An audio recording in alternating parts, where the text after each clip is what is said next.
আসসালামু আলাইকুম বন্ধুরা, আশা করি আপনারা সবাই ভালো আছেন। আলহামদুলিল্লাহ আমরাও সবাই ভালো আছি। তো আজকে আপনাদেরকে আমি কালা বোনা রেসিপি করে দেখাবো। তো চলেন রেসিপিটি দেখে আসি। তো বন্ধুরা, রেসিপিতে যাওয়ার আগে একটা জিনিস বলে দেই, যদি আপনারা আমাদের চ্যানেলে নতুন হয়ে থাকেন তাহলে সাবস্ক্রাইব করে দিবেন, এবং যদি রেসিপিটি ভালো লাগে তাহলে বন্ধুদের সাথে শেয়ার করে দিবেন এবং না টেনে পুরো রেসিপিটি দেখবেন। তবে আমি মাংসগুলো দিয়ে দিচ্ছি কড়াইতে। হাড় সহ চর্বি সহ মাংস নিতে হবে। পেঁয়াজ দিলাম 1 কাপ পরিমাণের মতো, একটু মোটা মোটা করে কাটতে হবে পেঁয়াজগুলোকে। 3-4টি তেজপাতা দিয়ে দিচ্ছি, ছিঁড়ে দিয়ে দিচ্ছি তেজপাতা। 3টি বড় এলাচ দিচ্ছি, 10 ইঞ্চির মতো দারুচিনি দিয়ে দিচ্ছি, 3টি স্টার, 5-6টি সাদা এলাচ একটু ভেঙে নিচ্ছি। এই 10-12টি লং দিয়ে দিচ্ছি,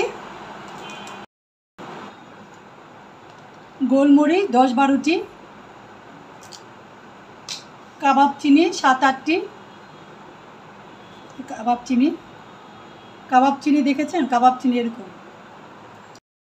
ভেজটা দিয়ে দিচ্ছি 1 কাপের মতো।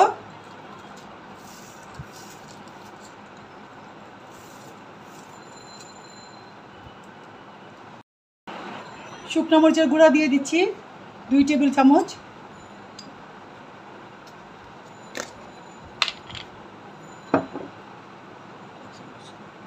হলুদের গুঁড়া দিয়ে দিচ্ছি 1/2 চামচের মতো। ধনে গুঁড়া 2 টেবিল চামচ।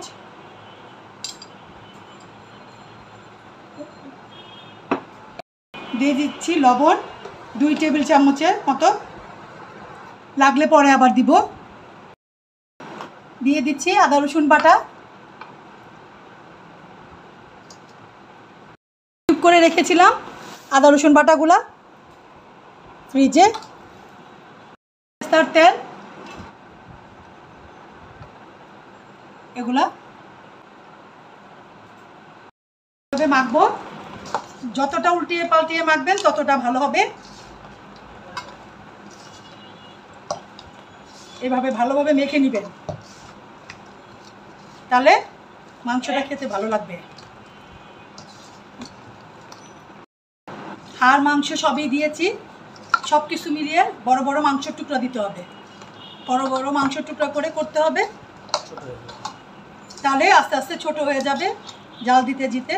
এইভাবে ভালোভাবে মেখে নিতে হবে, মশলাটা যেন মাংসের মধ্যে ঢুকে যায়। এখন আমি চুলাতে বসিয়ে দিচ্ছি মাংসটাকে এবং ঢাকনা দিয়ে ঢেকে দিচ্ছি। 5 মিনিটের মতো এই জোরে আঁচে থাকবে। খুলে নেড়ে দিব। এই যে দেখেন, আমি কিন্তু কোনো পানি দেই, মাংস থেকে পানি বের হয়েছে।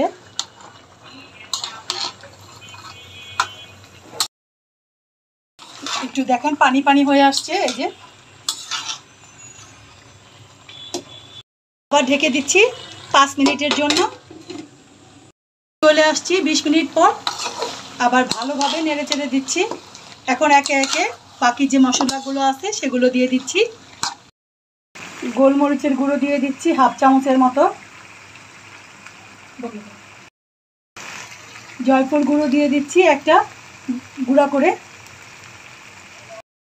আর জয়িত্রী দিব এতটুকু পরিমাণে, একটু ভেঙে তারপরে দিয়ে দিচ্ছি। 1 চামচের মতো ভাজা জিরার গুঁড়া দিয়ে দিচ্ছি।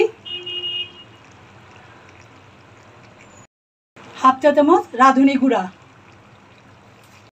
গরম মশলা দিয়ে দিচ্ছি 1 চা চামচের মতো। আর ভালোভাবে মশলা গুঁড়োকে নেড়ে চেড়ে দিচ্ছি যেন মাংসের সাথে লেগে লেগে যায়। মাংসটা কিছুটা ভাজা ভাজা হবে। আমি সরিষার তেল দিয়ে দিচ্ছি 1 কাপের মতো।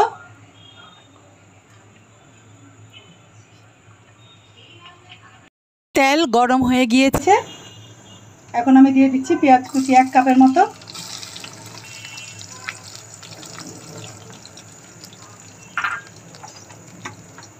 এখন সরষের তেল দেওয়াতে ফেনা ফেনা হয়ে গিয়েছে, পেঁয়াজটা বেরেস্তা হচ্ছে। এই যে বেরেস্তা হয়ে গিয়েছে, এখন আমি 1 টেবিল চামচের মতো রসুন কুচি দিয়ে দিব। এই যে আমি দিয়ে দিলাম রসুন কুচি।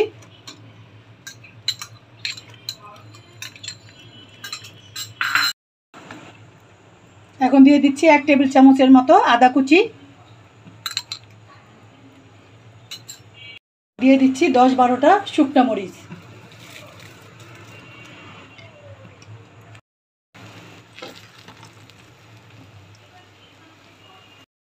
হয়ে গিয়েছে আমার বেরেস্তাটা, আমি এখন মাংসটা দিয়ে দিব, এটার মধ্যে দিয়ে ঢেকে রাখবো।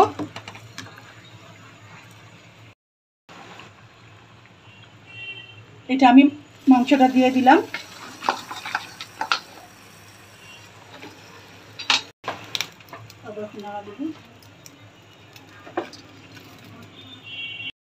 এভাবে একটু নাড়াচাড়া দিয়ে থাকবেন।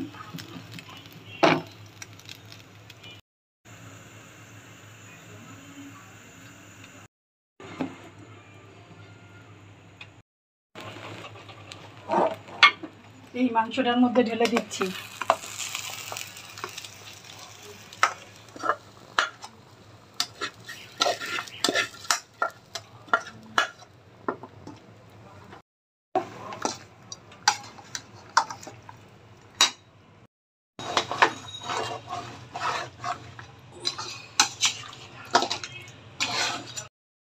এক 2 মিনিটের জন্য ঢেকে দিচ্ছি।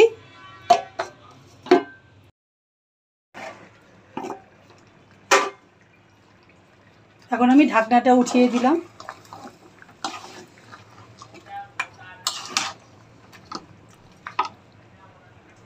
এখন আমি দিয়ে দিচ্ছি 1 কাপের মতো পেঁয়াজ কুচি, কিউব করে কাটা।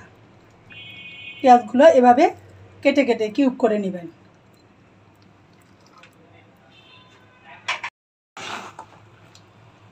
এখন আমি ভালো করে নেড়ে চেড়ে দিচ্ছি। রাঁধুনি গুঁড়া 1/2 চা চামচ দিয়ে দিচ্ছি, গরম মশলার গুঁড়া।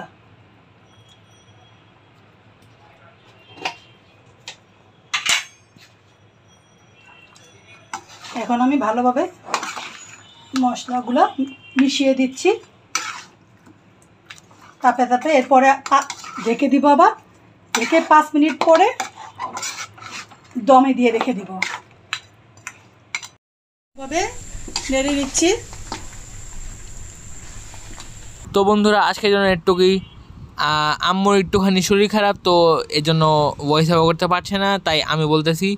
যদি ভিডিওটি ভালো লাগে তাহলে লাইক দিবেন, চ্যানেল নতুন হয়ে থাকলে সাবস্ক্রাইব করে দেবেন, পাশে থাকা বেল আইকনও ক্লিক করে দেবেন যাতে আপনারা আমাদের নতুন ভিডিও কখনো মিস না করেন। আর নিজে বানায় বাসার মধ্যে টেস্ট করে বলবেন কমেন্ট আমাদের জানিয়ে যে কেমন হয়েছে। তো আজকের জন্য এতটুকুই, আল্লাহ হাফেজ।